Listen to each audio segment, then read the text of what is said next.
Hi everyone, how's it going? In this video I'm going to show you how to create a simple 2D platformer game in SDL. So you could use essentially any graphics library instead of SDL, but for the sake of demonstration I have used SDL. So let's see how the program or game looks like. So this is very simple. It's not a complete game, so very simple scene we have where we have a ball which you can move by using the arrow keys on the keyboard, and then it will come up.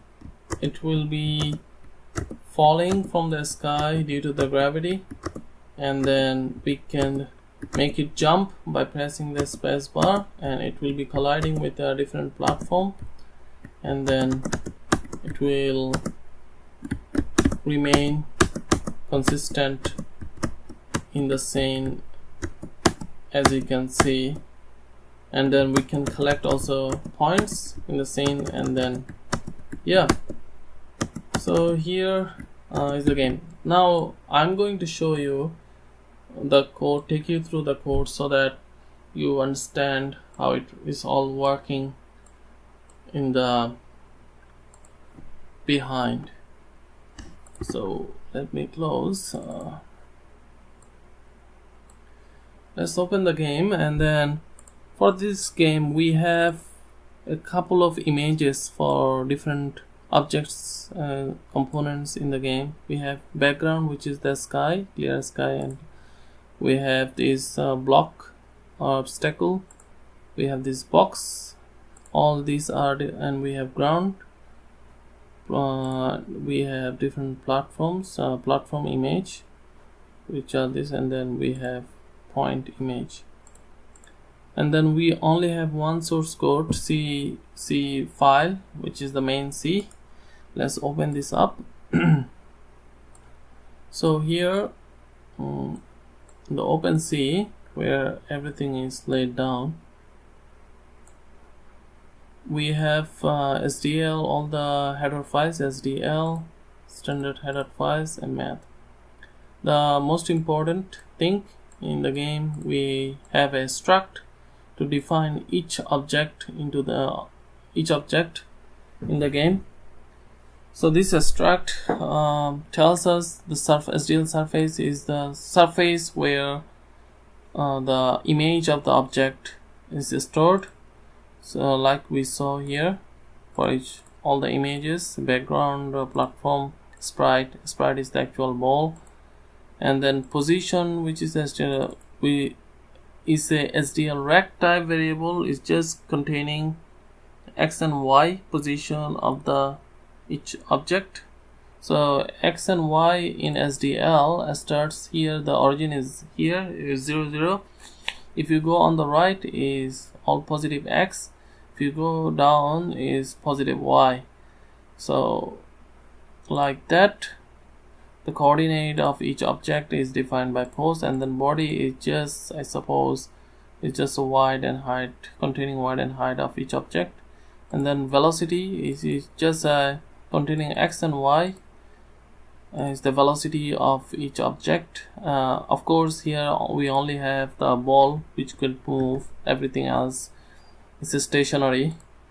And we have something called in the air to keep the information whether the ball is in the air or not. If it's in the air it would be 1, if it's not it would be 0. And then we have sit on to keep track of on which object or platform the ball is sitting at the moment, at any given time. So it would be any number. So the way when we created the object, it could be 0 1. If this one, it would be any number. And then visibility of the object, so that we can take this flag when we render each object. For example, when the ball is going to collect these points, the visibility would be turned off. Then we have a variable called shut to maintain, control our game loop, and then we we create the extract for a ball sprite, and then we create point using the same struct. We create 5 points. Here we have 5 points, and we have 6 obstacles, which are this 1 2 3 4 5 6. The ground as well is considered as obstacle because the ball can hit any of the obstacle. And then we have back, which is the background, the sky. Here in the main function, first we initialize our SDL by using a init video, SDL init timer. I haven't used timer here, so you can take it out. Back surface is just our game window.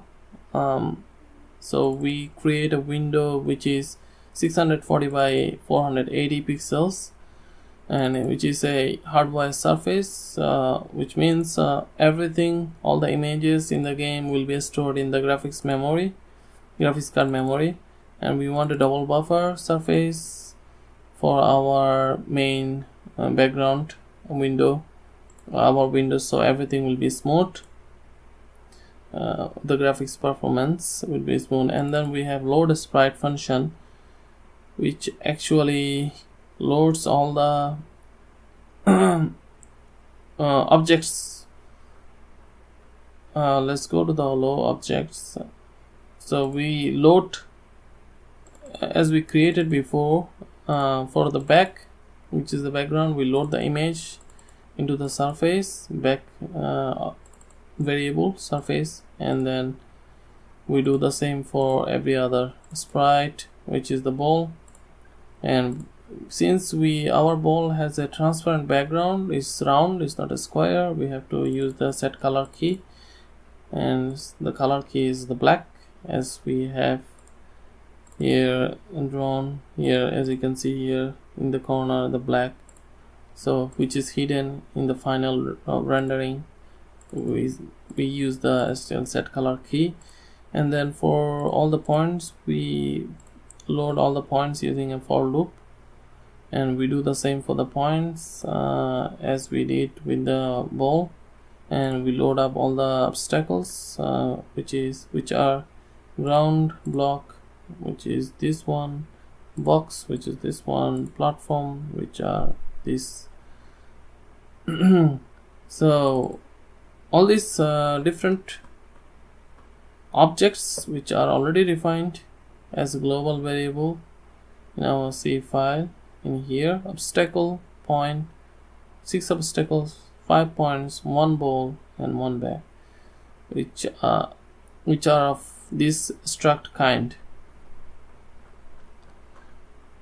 And then after load sprite, let's go back to the main function. What's in there? We have the game loop, which is the while loop. As long as the start is 0, the while loop will continue to run. And then we have here frame rate regulation. So we use the STL get tick to adjust to get information about our frames. And then for every frame we get input, which is getting input from the keyboard, and also render physics, which is checking collision of each object with the collision of the box to ball to each other object in the scene, and then also collision response, and also movement of the box. All are these contained in this function. Input here, and then we also print out the FPS information into the console every second. And the render SDL function just renders all the objects, draw all the objects into the window.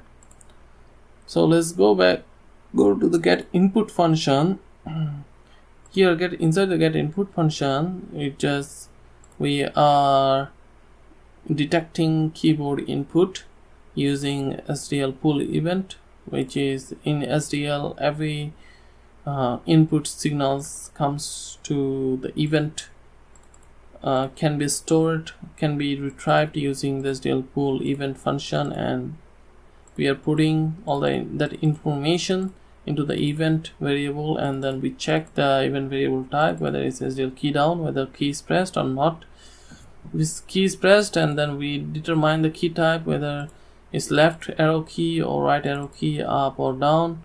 We adjust the velocity of the ball accordingly. We set it accordingly. If the space bar is pressed, here it looks like ball is about to fall, but it's not falling because ball is still colliding, because we could make a smaller rectangular collision square for the ball, but for this is not required for learning. So here if the space is pressed, space bar, we first check whether ball is in the air or not. If it's not in the air, we set the velocity to -18, which means setting it to going upward, because positive in SDL is going downward. We set it very high velocity, so it would move upward like now. And then we set the ball is in the air flag to 1. And when the escape key is pressed, we switch the start variable to 1, so that the while loop, the game loop, will end. When the keys are up, when we don't press any of the key, we set the velocity of the ball to 0, because ball would only move if we are pressing any of the key. It would not move otherwise. Then I have added up and down key, which just defies the gravity. So and as soon as we press the space bar, the gravity jumps, comes back again. Then let's go, after the get input, let's go to the render physics. First we get the input, determine whether keys are pressed or not, and get some user input, and then we render the physics, which is movements of the box, calculating the movements and finding the collision and all that. In the render physics, here we have two variables. One is n, to determine the obstacle number, which obstacle the ball is hitting against with, and then whether the box is hitting any of the obstacle or not. First we check if the ball is sitting on any of the obstacle. Here if it's negative, which means ball is not sitting on any, as we said initially, and we determine whether ball is colliding with any of the obstacle or not. If it's not, then we set ball is in the air to 0 and sit on to -1, so it's not sitting on anything. And then we check if ball is in the air or not. If it's in the air, we set the velocity to 1. We increase the velocity by 1 every frame, so it would give us the gravity effect. If ball is in the air, the velocity would gradually increase and downward, and then ball would be falling downward. And then we check if the ball is hitting the ground or not. If it's hitting the ground, as we checking here, and then we set the ball is in the air to 0, we set the velocity to 0, and then we adjust the height position of the ball according to the position of the ground, so that if the ball penetrates the ground while falling, the height, the position of the ball would be adjusted to the level ground. That's what this block of code is doing. Then we check if the ball is hitting any of the obstacle. If it's hitting, then we set the C flag to 1, and then we check if ball is hitting any of the obstacle, and also check if the vertical velocity of the ball is not 0. Then we check if the ball is vertically aligned with any of the hitting obstacle, vertically aligned means here the ball is vertically aligned with the box. So ball is inside the box. Now ball is not vertically aligned, it's outside of the box. That's what this code is doing. If it's inside the box, and if the ball is hitting from the above, like ball is hitting from the above, ball is hitting this block from the above, we set is not in the air, the velocity we set it to 0, and we get the which obstacle is sitting on, we get it, we set it, and then we adjust the position of the ball according to the position of the block.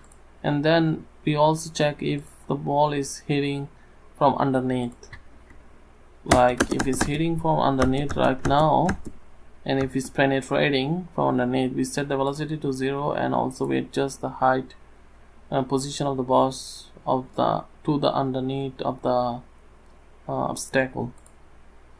Here we are doing something similar. And then finally, if it's not else, if the ball is not hitting any of the obstacle, we update the position of the ball according to the velocity.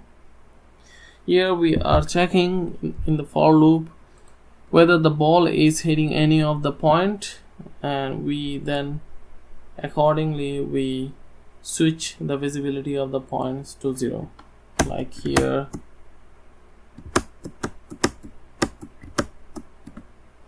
Finally, the render function, which actually draws all the objects into the scene. Where is it? Render sprite. Here we first fill the background of our window using the black color, and then we draw the background, which is the sky, and then we draw all the obstacles one by one up to 6, and then also draw all the points, and we check whether the visibility flag for each point is 1 or not. If it's 1, we draw the point, and then we finally draw the ball. That's all. The fundamental thing about this game. And here we have the collision function, which checks for the collision with one object to the other. What it takes, it just position of first object and position of the second object, and then width and height of the first and second object, and it just returns 1 or 0 based on the collision or not. In the render SDL function, finally we have render sprite, which draw all the objects into the scene, and then SDL flip, which just updates the background, updates the window with all the objects. That's all for this tutorial. I hope you liked it. Please press the thumbs up button, and you could download all these files from the description link. And thank you very much for watching.